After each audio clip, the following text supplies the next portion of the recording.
अपने महकमे की तरफ से खटमंडू में मुझे पहली बार एक खास मिशन सौंपा गया था, वरना हमेशा मुझे आम हिदायत ही मिलती थी। मैंने खटमंडू में पाकिस्तान के मफाद में अब तक जो कुछ भी किया था, यहाँ के हालात को देखते हुए अपनी सवाबदीद पर ही किया था। अगर मैं इस मिशन में कामयाब हो जाता तो पाकिस्तान वापसी के लिए मैं अपने महकमे को ज्यादा जोर दे सकता था, और वो मिशन था महाजिर फैमिली के रूप में भारतीय जासूसों को तलाश करना। मोहसिन और लड़के खटमंडू भर में फैल गए थे, लेकिन उन्हें भी नाकामी हुई। हर रोज शाम को मोहसिन मुझे रिपोर्ट देता। उन्होंने खटमंडू को खंगाल डाला था। राजा बाजार के अलावा ढोल खोला, हनुमान ढोका और कश्मीरी मस्जिद के गिरदो निवाह के तमाम रिहायशी इलाकों में उनको तलाश किया। देवी की हवेली और काठ के मंदिर के पीछे की गलियों में रहने वालों के भी कवायफ लिए, लेकिन हर जगह उन्हें नाकामी हुई। ये मेरा रोजमर्रा का मामूल बन चुका था कि मैं सिवाय उन दिनों के कि जब महाजिरों की फ्लाइट्स जाती थी, मैं दिन का बेशतर वक्त इसी गुत्थी को सुलझाने में गुजार देता। शाम को अक्सर कर्नल आनंद और कैप्टन मान की ब्रेन वॉशिंग से फैज़याब होता। उनके जाने के बाद मोहसिन की नाकामी की रिपोर्ट सुनता और फिर मरियम के घर चला जाता और दिन भर की परेशानी और दिमागी बोझ को उससे बातें करके दूर करता। मरियम ने रेस्टोरेंट के काउंटर पर बैठने के लिए एक पढ़े लिखे नेपाली का इंतजाम कर लिया था और खुद वो दिन भर उर्दू सीखने और पाकिस्तानी रस्म रिवाज और माशरे में खुद को ढालने की कोशिश में मसरूफ रहती। उसकी उर्दू दानी में रोज बरोज इजाफा हो रहा था। हर शाम वो मुझे उर्दू के नए सीखे हुए फिक्रे सुनाती। मुझे मिलते वक्त वो अस्सलाम वालेकुम कहती। कई बार उसने दायां हाथ माथे की तरफ ले जाते हुए सलाम भी किया। उन्हीं दिनों एक शाम जब मैं उसके घर गया तो उसने हाथ माथे तक ले जाते हुए मुझे आदाब किया और अटक अटक कर बोली, कदम रंजा फरमाइए। मैंने उसे इतनी जल्दी उर्दू सीखने पर दाद दी। बातें तो मैं मरियम से कर रहा था, लेकिन मेरे दिमाग के एक गोशे में ये सवाल कुल बुलाने लगा कि बिहारी महाजिर तो ऐसी सलीस और लखनवी अंदाज की उर्दू नहीं बोलते। उनकी उर्दू का अपना ही एक अंदाज है। गुज़श्ता 28 सालों में उन्होंने 24 साल मशरकी पाकिस्तान में बंगालियों के साथ गुजारे हैं और इसी वजह से उनकी उर्दू पर बंगाली रंग भी छा चुका है। फिर मरियम किसी बिहारी खातून से इतनी उम्दा उर्दू कैसे सीख रही है? मैंने मरियम से पूछा कि उसकी ट्यूटर की उम्र क्या है। उसने बताया कि 21-22 साल होगी। मैं हैरान था कि जो लड़की मशरकी पाकिस्तान में पैदा हुई और जिसके घर में भी बिहारी और बंगाली मिली जुली उर्दू बोली जाती हो, वो कैसे इतनी सही उर्दू बोल सकती है। मैंने मरियम से पूछा कि उसका रंग और कद काठ कैसा है। मेरे इस सवाल से मरियम ने कुछ और ही समझा और उल्टा मुझसे सवाल करने लगी कि तुम ये सब क्यों पूछ रहे हो, तुम्हें उस लड़की से क्या दिलचस्पी है, वगैरह वगैरह। मैंने बड़ी मुश्किल से उसे समझाया कि मेरी उस लड़की से, जिसे मैंने देखा तक नहीं है, कोई भी जाती दिलचस्पी नहीं, सिर्फ एक शख्स है जिसे मैं दूर करना चाहता हूँ। मेरी तरफ से पूरी तरह से मुतमईन होने के बाद मरियम ने बताया कि उसका रंग साफ और कद नॉर्मल है। मैंने पूछा, नॉर्मल से तुम्हारी मुराद यहाँ की बिहारी खवातीन जैसा है? मरियम ने जवाब दिया, नहीं, उनसे तो वो खासी लंबी है। 15-20 रोज पहले ही मैंने उससे ट्यूशन लेना शुरू की है। वो खुद हमारे रेस्टोरेंट में मुलाजमत की तलाश में आई थी। अंग्रेजी भी बहुत अच्छी बोलती है। बड़े दुख झेल कर वो अपनी माँ के साथ यहाँ गुज़श्ता माह ही खटमंडू पहुंची है। उसकी माँ भी 2 बार उसके हमरा हमारे घर आई थी। वो भी कदावर और साफ रंग की है। ये दोनों माँ बेटी बहुत ही अच्छी हैं। माँ भी बहुत उम्दा अंग्रेजी और उर्दू बोलती है। लेकिन तुम तफसीलात क्यों जानना चाहते हो? मरियम के दिल में शुकूक ने फिर सर उभारा। मैंने मरियम को समझाया कि एक महकमाना गुत्थी को मैं कई रोज से सुलझाने की कोशिश कर रहा हूँ, लेकिन कोई सिरा हाथ आता ही नहीं। मुमकिन है ये महज मेरा वहम ही हो, लेकिन कल सुबह तुम्हारी ट्यूशन के दौरान मैं यहाँ आऊंगा और सीधा उसी कमरे में चला आऊंगा जहाँ तुम ट्यूशन पढ़ती हो। तुम मुझसे मेरा तारुफ अपने मंगेतर के तौर पर करवाना। इससे तुम्हारी तसल्ली भी हो जाएगी कि मेरे इरादे बिल्कुल नेक हैं। मैं उससे बेजरर से चंद सवाल पूछूंगा। इस दौरान तुम बिल्कुल खामोश रहना और अपना टेप रिकॉर्डर इसी कमरे में छुपा कर रखना और उसका माइक ऐसी जगह पर ओट में रखना कि उसे दिखाई न दे।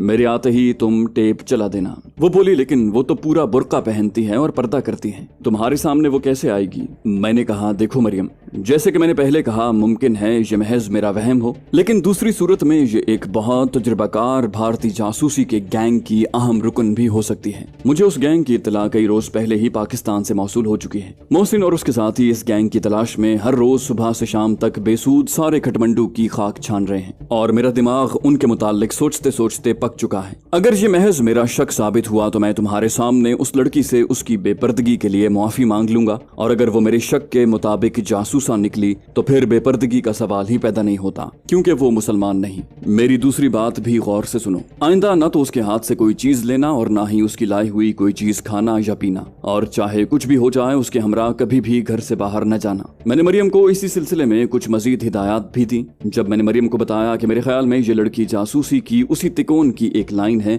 जिसके मुतालिक मैंने उसे कुछ दिन पहले बताया था और उसने खुद इस मिशन में हिस्सा लेने का मुझसे वादा लिया था, तो मरियम फौरन ही रेड अलर्ट हो गई। मरियम के घर से वापसी पर मैं सोच रहा था कि अगर ये वाकई में जासूसा साबित हुई तो चिराग तले अंधेरे के मिस्ताक ये तो मरियम के घर तक पहुंच चुकी है, जबकि हम खटमंडू में एक एक दरवाजा खटखटाकर और हर पत्थर उठाकर उस गैंग को तलाश कर रहे थे। रात को सोने से पहले ही मैंने अगले रोज ट्यूटर लड़की से मिलने के प्रोग्राम को आखिरी शक्ल दे दी, क्योंकि यहाँ पर मामला एक लड़की का था और महज अपने शक की बिना पर मैंने उसकी असलियत जानने के लिए पूछगिछ करनी थी। इस इंटरोगेशन के बाद उससे दोबारा मिलना भी मुश्किल दिखाई देता था, क्योंकि दोनों औरतों ने मेरी तफ्तीश के नतीजे में मरियम को ट्यूशन देना भी बंद कर देनी थी। इसलिए मैंने रैपिड एंड स्वेयर एक्शन लेने का फैसला किया। इस एक्शन के दौरान अगर वो अपनी असलियत उगल देती तो ठीक, वरना मुझे ऐसा दूसरा मौका मिलना अगर नामुमकिन नहीं तो दुश्वार जरूर था।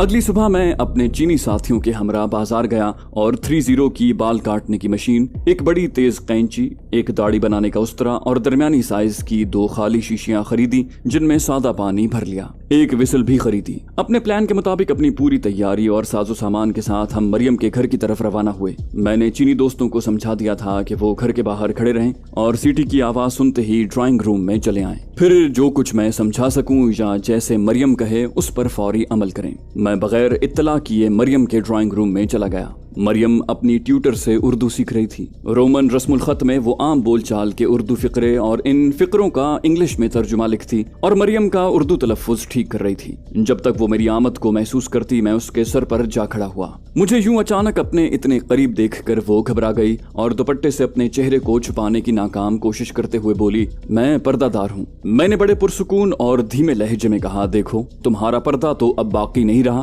क्योंकि मैंने तुम्हें देख लिया है। मैं तुमसे बहुत मुतासिर हूँ कि तुमने इतनी जल्दी मरियम को उर्दू जबान और इस्लामी कल्चर सिखाने में खासी कामयाबी हासिल कर ली है। मैं तो इस बात पर भी हैरान हूँ कि बिहारी महाजिर होते हुए भी तुमने इतनी फसी और लखनवी अंदाज की उर्दू और वहाँ का मखसूस इस्लामी कल्चर कैसे सीखा। लड़की ने भरपूर नजरों से मुझे देखा, जैसे तोल रही हो कि मैं कितने पानी में हूँ। बोली, मेरे वालिदैन दिल्ली में फाटक हब्श खान में रहते थे। पार्टीशन के वक्त दिल्ली में फसाद शुरू हुए तो मेरे वालिदैन ने पाकिस्तान हिजरत करने का सोचा। मेरी वालिदा की एक बहुत गहरी सहेली ने उन्हें मशवरा दिया कि बजाय मगरबी पाकिस्तान के हम मशरकी पाकिस्तान को हिजरत कर जाएं। मेरी वालिदा की सहेली का नाम आमना था और उनकी शादी चिटागोंग में तैनात चिटागोंग पोर्ट के एक ऑफिसर से हुई थी जो खुद भी अलीगढ़ के रहने वाले थे। मेरे वालिदैन हिजरत करके चिटागोंग में आ बसे और वालिद ने वहीं पर आमना आंटी के शौहर SM मारूफ की मदद से पोर्ट पर मजदूरों के ठेके वगैरह लेने शुरू कर दिए। मारूफ साहब का ओहदा बढ़ता गया और वो चिटागोंग पोर्ट के जनरल मैनेजर बन गए। इस दौरान आमना आंटी की 2 छोटी बहनें रजिया आपा और अफसर बाजी भी चिटागोंग आ गई थीं, जहां उनकी शादियां भी दिल्ली के महाजिर बिजली घर के एक आला अफसर और मर्चेंट नेवी के एक इंजीनियर से हो गई। मैं चिटागोंग में ही पैदा हुई और वहीं BA किया। मेरे वालिद का चिटागोंग में ही इंतकाल हो गया था और मैं और मेरी वालिदा बिल्कुल तन्हा रह गए थे। लेकिन मारूफ साहब, आमना आंटी और उनकी बहनों ने हमारी इस हद तक खबरगिरी की थी कि हमें कभी भी माली परेशानी का एहसास न होने दिया। 1971 के अवाइल में जब मशरकी पाकिस्तान में फसाद फूट पड़े तो हमने मारूफ साहब के घर में ही पनाह ली। मारूफ साहब तो चूंकि सरकारी अफसर थे इसलिए उन्होंने अपना और रजिया आपा के शौहर का तबादला मगरबी पाकिस्तान में करवा लिया। अफसर बाजी शादी के बाद ही मगरबी पाकिस्तान जा चुकी थी। हम माँ बेटी ने सोचा कि दिल्ली चले जाएं जहां मेरे ददियाल और ननियाल थे। अब तक तो हम दिल्ली में रहे, लेकिन आखिर कब तक खौफ और हरास की जिंदगी बसर करते। हमने पाकिस्तान आना चाहा तो मालूम हुआ कि जब तक खटमंडू के पाकिस्तानी सिफारत खाने में रजिस्ट्रेशन न हो हमें पाकिस्तानी पासपोर्ट नहीं मिल सकता। इसलिए हम माँ बेटी यहाँ आ गए। माली तौर पर हम अपर मिडिल क्लास से ताल्लुक रखते हैं। मेरी वालिदा और वालिद के रिश्तेदारों ने भी चलते वक्त हमें खासे पैसे दिए थे। यहाँ एक मुतमव्विल कश्मीरी फैमिली ने हमें रहने के लिए अपने घर में एक कमरा दिया है। महाजिरों की फ्री हवाई सफर की मुश्किलात को देखते हुए हमने अब ये फैसला किया है कि अपने टिकट खरीद कर थाई एयरलाइंस या रॉयल नेपाल एयरलाइंस से पाकिस्तान जाएं। हमारी अभी तक पाकिस्तानी सिफारत खाने में रजिस्ट्रेशन नहीं हुई। कश्मीरी खानदान के सरबराह ने वादा किया है कि वो बहुत जल्द हमारी रजिस्ट्रेशन करवा कर हमें वन वे पाकिस्तानी पासपोर्ट दिलवा देंगे और फिर हम पाकिस्तान चले जाएंगे। यहाँ बेकार रहने की बजाय मैंने सोचा कि कुछ काम ही कर लिया जाए। इसी कोशिश में इस रेस्टोरेंट में आई और मरियम को ट्यूशन पढ़ाने लग गई। इसे हुस्न इत्तेफाक ही कहा जा सकता है कि अवाइल जिंदगी में अपनी पहली मुलाजिमत के दौरान चिटागोंग में मारूफ फैमिली से मैं बहुत अच्छी तरह न सिर्फ वाकिफ था बल्कि मुझे उनके घर के एक मेंबर की हैसियत हासिल हो चुकी थी। उस वक्त मारूफ साहब चिटागोंग पोर्ट के डिप्टी जनरल मैनेजर थे। उनकी बेगम का नाम आमना था और उनकी मंझली साली रजिया चिटागोंग में ही एक इलेक्ट्रिकल इंजीनियर से ब्याही हुई थी और सबसे छोटी साली अफसर भी उनके साथ ही रहती थी। इतने भरपूर तारुफ और रेफरेंस के बाद जिन्हें मैं जाती तौर पर जानता था, मेरे लिए उस लड़की पर शक व शुबहे की कोई गुंजाइश बाकी न रही। मैंने उस लड़की को अपने जहन में बिल्कुल क्लियर कर दिया। मुझे अफसोस हो रहा था कि मैंने नाहक एक पर्दादार लड़की को बेपर्दा किया और उससे बेजा सवाल पूछे। माहौल की तलखी को कम करने के लिए मैंने मरियम को सबके लिए कॉफी बनाने को कहा। मरियम कॉफी बनाने चली गई तो बगैर किसी मकसद के महज उस यतीम लड़की के खौफ को दूर करने के लिए मैंने उससे पूछा कि मारूफ फैमिली में तुम्हारे बकौल शुरू में सिर्फ अफसर ही गैर शादीशुदा थी और अगरचे तुम उम्र में उससे छोटी थी लेकिन वही तुम्हारे ज्यादा करीब रही होगी। लड़की ने बताया, जी हाँ, अफसर बाजी मुझे बहुत प्यार करती थी। मैंने पूछा, तो तुमने वही स्कूल ज्वाइन किया जिसमें अफसर पढ़ती थी? लड़की ने पूरे एतमादी से जवाब दिया, जी हाँ, वो 9वीं जमात में थी और उन्होंने खुद मुझे अपने स्कूल में दाखिला दिलवाया था। मैंने कहा, तुमने बताया है कि अफसर ने तुम्हें जिस स्कूल में दाखिला दिलवाया वहाँ वो खुद भी पढ़ती थी और तुम्हारे बहुत करीब भी थी, तुमसे प्यार भी बहुत करती थी। ये तो बताओ कि अफसर में कौन सी ऐसी बात थी जो उसे दूसरों से नुमाया करती थी? लड़की मेरा ये सवाल सुनकर घबरा गई। कहने लगी कि आप मुझसे ये सवाल क्यों पूछ रहे हैं? मैंने कहा, सिर्फ वक्त गुजारी के लिए। इत्तेफाक से मैं भी मारूफ फैमिली को अच्छी तरह जानता हूँ। तुमने उनके मुतालिक बिल्कुल सही बताया है। अब मैं तुम्हें बताता हूँ कि अफसर ने स्कूल स्पोर्ट्स में हिस्सा लेने के लिए अपने बाल बिल्कुल मर्दाना अंदाज में कटवा दिए थे। वो बोली, जी हाँ, बिल्कुल याद है। बल्कि मारूफ साहब ने इस हरकत पर अफसर बाजी को बहुत डांटा भी था। लड़की ये जवाब देते हुए अपना लेडीज बैग उठाने के लिए मेज की तरफ बढ़ी। मैं उसकी एक एक हरकत देख रहा था। इससे पहले कि वो अपना बैग उठाती, मैं लड़की पर झपटा और उसे धक्का देकर उसका बैग उठा लिया।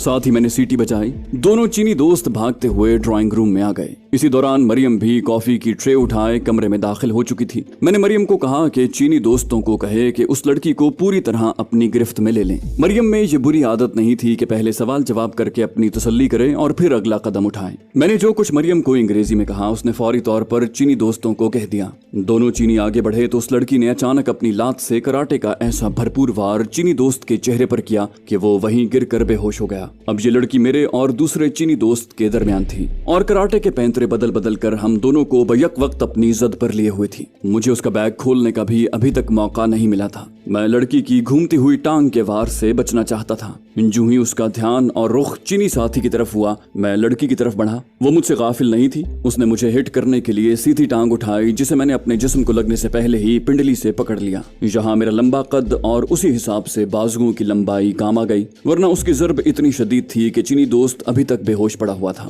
मैंने उसकी टांग पकड़ी ही थी कि दूसरे चीनी दोस्त ने पीछे से उसे बाजुओं से दबोच लिया। बेबस होकर वो कालीन पर गिर तो गई, लेकिन हम दो मजबूत मर्दों की गिरफ्त भी उस पर हल्की पड़ रही थी और वो मछली की तरह तड़पती हुई खुद को आजाद करवाने की जिद्दोजहद करने लगी। मैंने मरियम को रस्सी और कपड़ा लाने का कहा ताकि उसे बांध दिया जाए। हमने उसके हाथ पुश्त पर बांधे और टांगे बांध कर मुंह में कपड़ा ठूंस दिया ताकि उसका चिल्लाना बंद हो। चीनी दोस्त तो अपने साथी को होश में लाने की तदाबीर करने लगा और मरियम मेरे करीब आ गई। मैंने लड़की का बैग खोला तो उसमें से मेकअप का सामान और कुछ नेपाली करेंसी के अलावा 25 बोर का लोडेड पिस्टल निकला। DMI ने मुकम्मल ट्रेनिंग के बाद एक भरपूर और चैलेंज न हो सकने वाली कवर स्टोरी के साथ इस लड़की और इसके साथियों को पाकिस्तान भेजने का मंसूबा बनाया था। मैं भी उसकी कवर स्टोरी से बिल्कुल मुतमईन हो गया था। बाद के सवाल मैंने महज पोस्ट स्क्रिप्ट के तौर पर पूछे थे जिनका जवाब देने में वो मार खा गई थी। मारूफ की साली अफसर के बाल उसकी पिंडलियों को छूते थे। उसके बाल इस कदर लंबे और घने थे कि वो अपने बाल खुद नहीं धो सकती थी, बल्कि 2 बंगाली मुलाजमाएं उसके बाल धोती थी। वो कभी भी चिटागोंग में नहीं पढ़ी, बल्कि दिल्ली से FA करने के बाद चिटागोंग आई थी। शादी के बाद वो कराची आ गई और यहाँ भी हमारी अक्सर मुलाकातें हुई। उसके बाल उसी तरह लंबे और घने थे और इतने अजूबा रोजगार और खूबसूरत बालों को कटवाने का वो कभी सोच भी नहीं सकती थी। ये तो महज इत्तेफाक था कि मैं मारूफ फैमिली को अच्छी तरह और जाती तौर पर जानता था, वरना इतनी मुकम्मल और ठोस कवर स्टोरी के साथ भारतीय जासूसों का ये ग्रुप पाकिस्तान जाने वाला था, जहां कोई भी उन पर किसी किस्म का शक न करता। मेरे पास वक्त बहुत कम था जिसमें इस लड़की से मैं कुछ उगलवा सकता था। मरियम ने उसका नाम जबीन बताया था। उसके बैग से पिस्टल मिलने से उसके जासूसा होने में अगर बराए नाम सभी कोई शक था तो वो दूर हो चुका था। चीनी दोस्त को जबीन ने ऐसी सख्त जरब लगाई थी कि अगरचे वो अब होश में आ चुका था, लेकिन बार बार अपना सर सहलाता और चीनी जबान में न जाने क्या अनाप शनाप बक रहा था। मैंने दूसरे चीनी दोस्त से बाल काटने की मशीन, उस्तरा, कैंची और पानी भरी शीशियां लेकर जबीन के सामने मेज पर रख दी और उससे मुखातिब करते हुए कहा, ये तुम्हारी बदकिस्मती है कि तुम अपनी गेम शुरू करने से पहले ही पकड़ी गई हो, और खुशकिस्मती ये कि तुम्हें पकड़ने वाला एक मुसलमान है। तुम्हारी नकली माँ और तुम्हारे साथी मर्द जिसने तुम्हारे बाप का रोल अदा करना था, उनके मुतालिक हमें भारत से तुम्हारी रवानगी से कबल ही मुकम्मल इत्तला मिल चुकी थी। मरियम को जब तुमने पढ़ाना शुरू किया उससे पहले ही हम तुम्हारी और तुम्हारे दोनों साथियों की मुकम्मल निगरानी कर रहे थे। ये तस्वीरें देखो, ये तुम्हारे ग्रुप लीडर की हैं। तुम जवान हो और खूबसूरत हो। अगर हमारी जगह कोई गैर मुस्लिम होते तो वो सब पहले तुम्हारी जवानी से खेलते और फिर तुमसे पूछगिछ करते। तुम्हें तो इससे कोई फर्क न पड़ता क्योंकि तुम्हें भारत से इसके लिए तैयार करके भेजा गया है, लेकिन ये हमारे मजहबी उसूलों के खिलाफ है।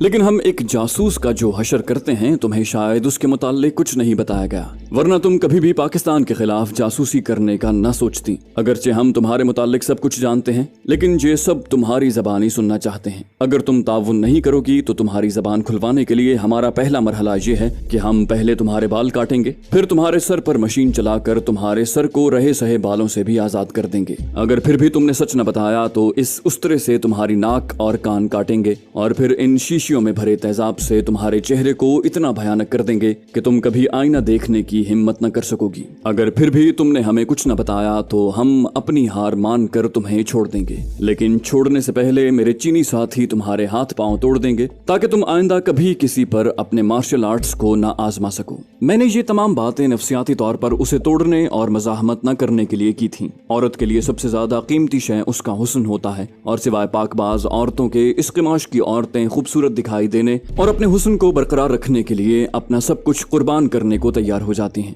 मैंने मरियम के जरिए चीनी साथियों को कहा कि इस लड़की के हाथ पांव दोबारा कसकर अच्छी तरह से बांध दें ताकि जब हम अपना काम करें तो ये हरकत न कर सके। मैंने ये बात भी महज उसे नफसियाती तौर पर तोड़ने के लिए कही थी ताकि वो हमारे अजाइम को सही समझकर मुदाफियत छोड़ दे। चीनी दोस्तों ने उसके हाथ पांव दोबारा कसकर बांध दिए और मेरे इशारे पर उसे बाजुओं से पकड़कर बिठा दिया। मैंने कैंची उठाई और 6 इंच के करीब उसके बाल काट कर उसके सामने फेंक दिए। लड़की का मुंह कपड़े से बंद था, वो बोल तो सकती नहीं थी, गूं गूं करने लगी। मैंने मजीद 3-4 इंच उसके बाल काटे और वो भी उसके सामने फेंक दिए। लड़की की गूं गूं और बढ़ गई। अब मैंने बाल काटने की मशीन उठाई जो उस लड़की के सामने मेज पर पड़ी थी। मैंने जाहिरन मरियम को मुखातिब करते हुए कहा, मरियम, इस तरह तो खामखा वक्त जाया हो रहा है। इसे शायद अपने बालों से मोहब्बत नहीं, इसलिए मशीन से इसके सर के बालों को बिल्कुल आजाद कर देते हैं। मेरे हाथ में मशीन देखकर खौफ से लड़की की आंखें फैल गईं। उसने जोर जोर से अपना सर हिलाना शुरू किया। मैंने उसे पूछा, बोलना चाहती हूँ? उसने सर हिलाकर हाँ में जवाब दिया। मैंने मशीन रख दी, उस्तरा उठाया और मरियम को कहा कि चीनी दोस्तों को कहे कि अगर इस लड़की ने सच न बोला